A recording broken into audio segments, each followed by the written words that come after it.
Hello, football fans, and welcome to Talk of Ball, your home for everything football. I'm your host, Mr. Noble. and it's great to have you with us. We are 9 weeks into the 2025 26 Premier League season, and what a story is unfolding already. We have a thrilling race at the top, surprise packages emerging, and some giants already looking lost at sea.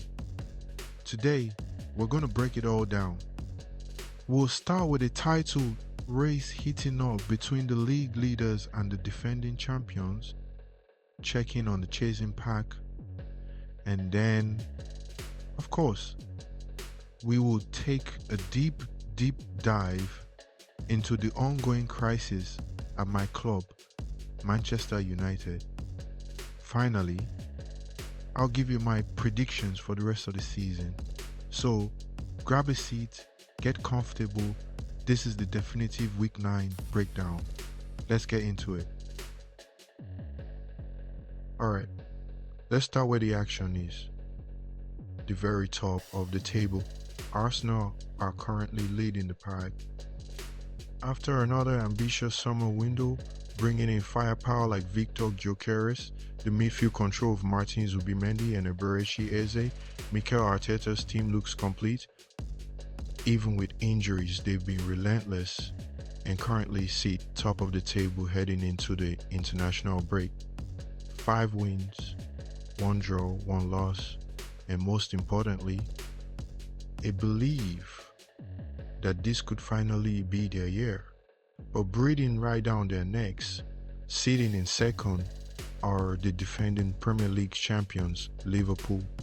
This is Arne Slot's second season in charge, and after leading them to the title last year, he's refused to take his foot off the gas. Liverpool spent big. They had a record-breaking summer transfer window, spending a massive £446 million and smashing the British transfer record to sign Alexander Isak from Newcastle for £125 million.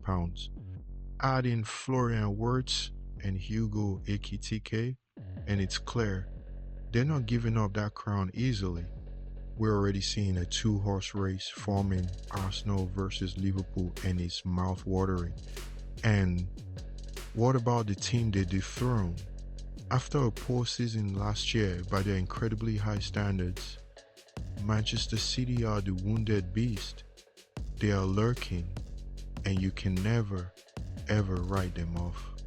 They are desperate to reclaim their throne, but it's not going to be easy. They are now dealing with another hamstring injury to their most important player, Rodri, which is a massive blow. Pep Guardiola's side has the depth to cope, but against a champion Liverpool and a flying Arsenal, they have zero room for error. The chasing pack is a fascinating mix of brilliance and inconsistency. Chelsea and Newcastle are showing flashes of what they can do, but are struggling to string together a consistent run of results. Then there's Tottenham under Thomas Frank. They are organized, hard to beat, and competitive in every match, but you still feel they lack that elite spine needed to challenge the top 3. And we've seen some surprise packages with Bournemouth, Crystal Palace, Everton, and Sunderland punching above their weight with brave, fearless football. That's the magic of the Premier League. It never stays still. And that brings us to my club, miles off the pace in 10th place and already out of the EFL Cup after an embarrassing loss to Grimsby Town, is my club, Manchester United. Speaking of Manchester United, a team I have supported passionately for over a decade, is the same story, just a different year. We have a new manager in Ruben Amorim, a host of expensive new signings like Cunha, Mbeumo and Sesko, but the results remain wildly inconsistent. The gap between us and the top teams like our rivals, Liverpool, has never felt wider.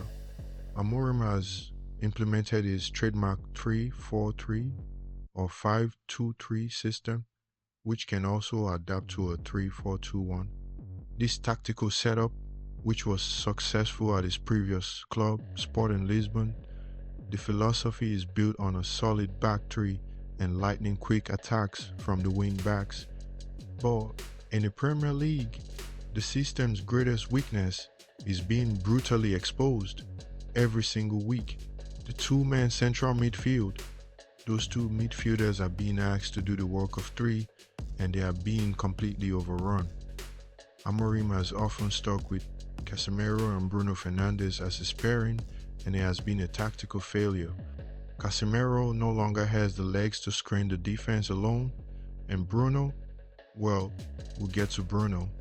This flawed setup has left the team disjointed, constantly exposed on the counter-attack, and is stunting the growth of other players.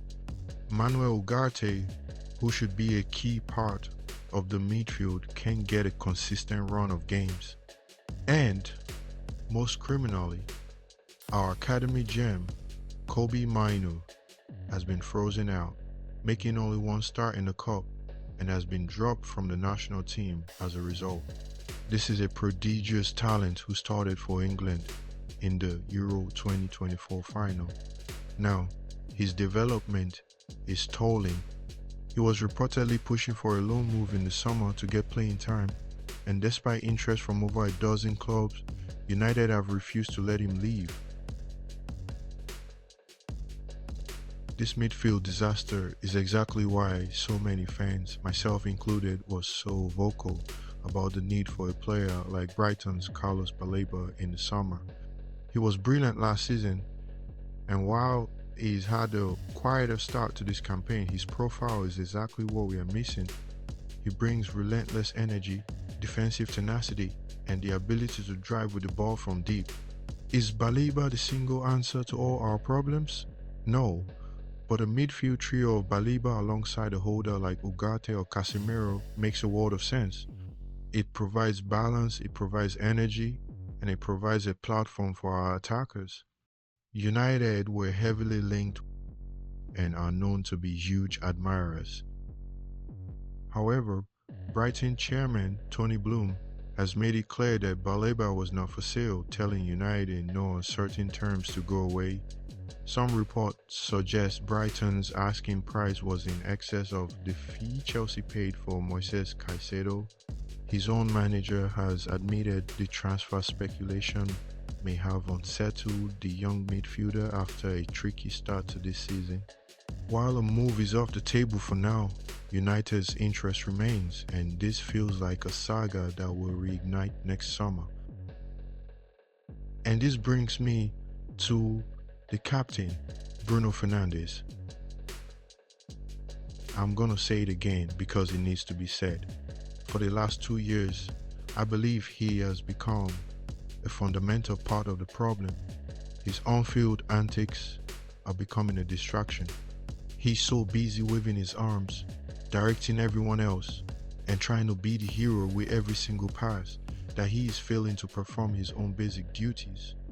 In a two-man midfield, you need tactical discipline above all else. Bruno has none.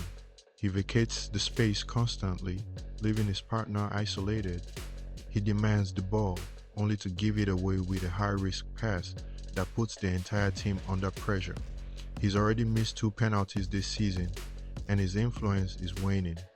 But the core issue is his untouchable status. He knows, no matter how poorly he plays, that he will start the next game. There is no competition, no accountability. That is toxic.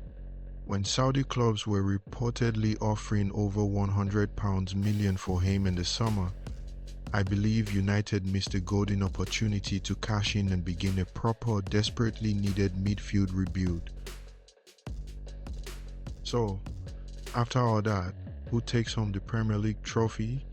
This year, I see it as a 3-horse race. You have the leaders, Arsenal, who look hungry and have strengthened superbly. You have the defending champions, Liverpool, who have the depth and the experience. And you have the wounded former champions, Manchester City.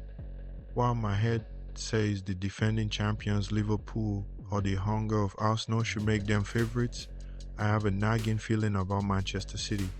I think people are underestimating how much last season hurt them. With Pep Guardiola, they have the ultimate winner. I believe they will fix their issues, go on one of their trademark 15-game winning streaks, and reclaim the title in a photo finish. It pains me to say it, but I think City will just edge out Liverpool and Arsenal. For the top four, I see those three as locks. The first spot will be a huge battle, but I'll back Chelsea to just about claim it over Newcastle and Spurs. And as for my Manchester United, a top 6 finish should be the bare minimum, but it feels like a fantasy right now. Based on what we've seen, I think we will struggle to even make the top 8. Unless there are major tactical changes and 2 or 3 quality signings in January, this season could get very ugly. That's all the time we have for today's breakdown. What are your predictions? Can Liverpool defend their crown? Is this finally Arsenal's year? Let me know everything in the comment section below. I read every single one.